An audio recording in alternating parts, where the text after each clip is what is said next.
Hi, how's everybody doing? I have a wonderful guest here today, and it's my Aunt Caren, technically, it's my late husband Rob's Aunt Caren, but she's like my aunt, and I just absolutely adore her. And I just, I admire her so much, and she's so amazing, but she hasn't had the typical life, I guess you would say, as those who grow up. Well, I guess for anybody. So, tell a little bit about yourself. I'm 65 years old and I live out in Falls Church, Virginia, outside Virginia, DC. I've been there since 1978, and I'm working for a small association now, and live by myself, never married, no children. Yeah. So and so in a lot of people would say that's hard, just to be a part of a church that is centered around families and so something I've just always admired, because I've been a part of this family for what almost 25 years, and so I watched Caren and stuff like that. Is just your faithfulness always.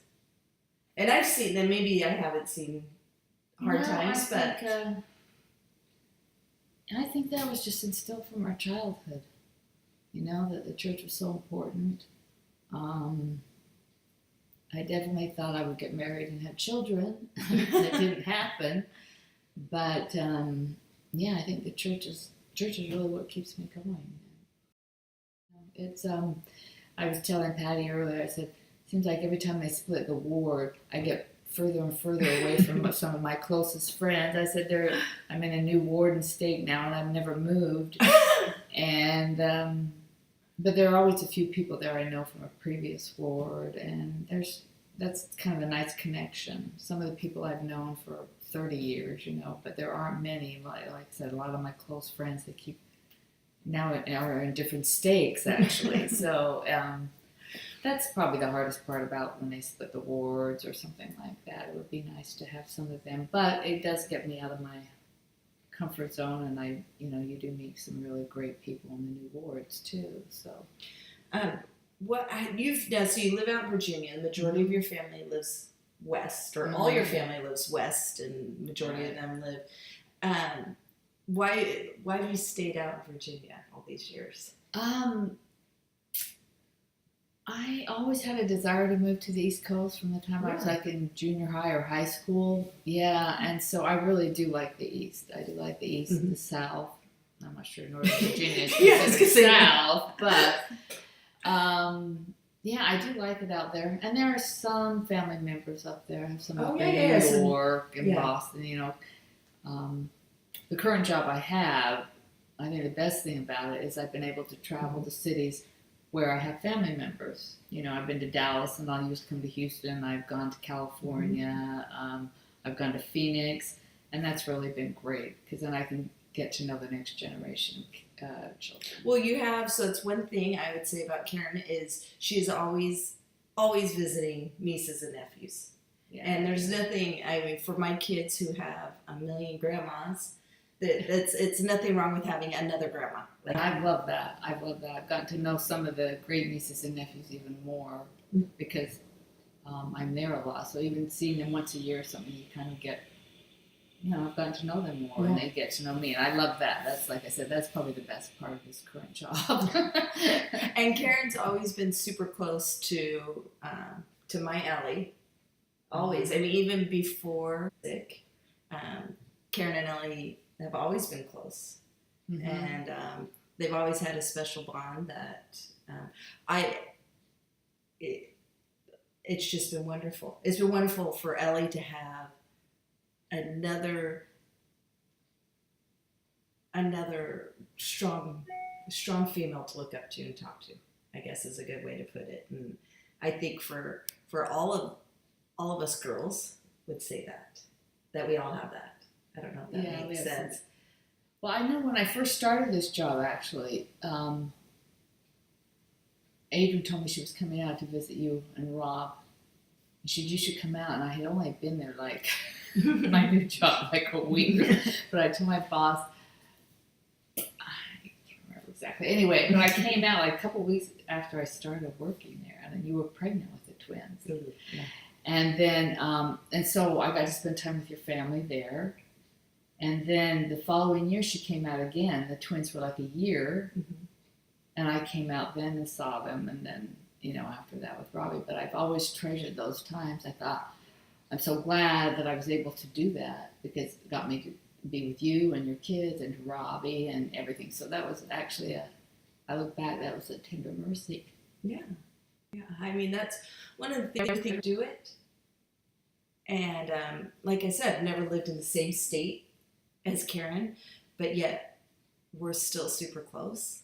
And it's not that we talk on the phone every day or anything like that, but we do take the time, I know when Steve's had work in D.C., he took Ellie with him so that Ellie could see you and, and just things like that, even though the miles, are there, I think it's amazing how you just, life didn't deliver you what you thought. And how you have stayed just true to your faith that, I think you said earlier that Christ, as long as you follow Christ, it doesn't have to do with, I love when I was asking you, how's Mother's Day? Is Mother's Day hard at church? And how you just no, I love Mother's Day. Especially this year, we got big sandwiches, and it was great or something. No, that's never, I probably think more of my own mother. Yeah, you think of your mother. Well, she's amazing. Who didn't like Mother's Day, actually. But no, I don't. No, I mean, it will happen one day. I mean, I see generations. Of Grandma Pat, and her faithfulness through the years, and all these great women that she raised. And I would say her 4 daughters, none of them, their lives have turned out how they imagined. No. And yet they're all strong. And for our generation, watching these great women has been amazing and has helped us through our trials. And then I see Ellie, the next generation, watching it and seeing it. And I just wanted to, like I said, I could have picked any woman that was here this weekend. Nobody's life has turned out how they thought. But how thankful I am for your love and for your example and, for all the women in my life, because I see them do it, and so I know I can do it when it's hard. Well, I think you've been an example. Oh, thank you. Yeah. I've always, you never, you've always stayed faithful during all that trial with Robbie.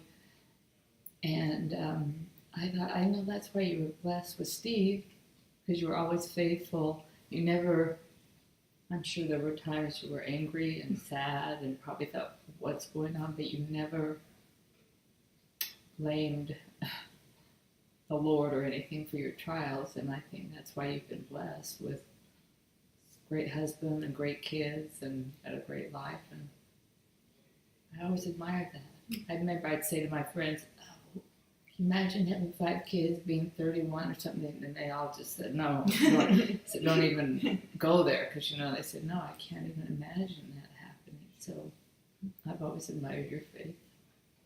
I had great women to follow, and great faithful women who have been faithful. If you do look around, I don't know how many people's lives really go. Say, plan if you. No one. Looking at everyone this weekend, it's like, well, no one's, but maybe one. And that's such an example because, these are these trials, but you still just pick up every day and go on, and you still have that faithfulness. Then, things will work out. Yeah. I just want to thank Caren at this time, and we woke up. I'm looking very swollen as I look in there because we're trying to do this before she catches her flight. And so we're both just kind of, and so I hope, look to others and look to their examples and know that God can make more of you than you can of yourself as you put your trust in Him, which is hard. Pretty much. So I hope you all have a wonderful day. Thank you, Caren, so you. much. And have a wonderful day.